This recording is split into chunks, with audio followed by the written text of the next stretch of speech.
आपल्या भगिनींना साडी देण्याचा कार्यक्रम झाला, आपल्याला आठवण करून द्यायची आहे की ज्या जवाहर मोखाडा विक्रम वाड्याचा मी आमदार आहे, त्या माझ्या भागातल्या गरीब माझ्या भगिनींनी त्या साड्या ज्याची किंमत सरकारने 364 रुपये लावली जीएसटी सह, ती साडी मार्केटमध्ये 50 ते 60 रुपयाला मिळते।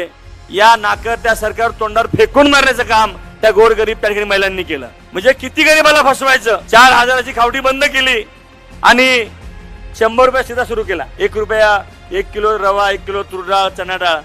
आणि जेव्हा आपण देत होतो तर 50 किलो तांदूळ, 50 किलो गहू, 5 किलो तूर किंवा उडीद डाळ, 5 किलो तिखट, 5 किलो हळद, 5 किलो काळा मसाला आणि 1000 रुपये रोख।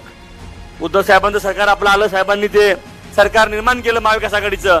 आपण 4000 रुपये दिले, 2000 रुपये खात्यावर, 2000 रुपये साहित्य। हे सांगण्याची वेळ का आलेली आहे की अनेक फसव्या योजना आणून या ठिकाणी या राज्यातल्या जनतेला फसवण्याचं काम त्या सरकारने केलंय, त्याला बदलण्याची वेळ आलेली आहे।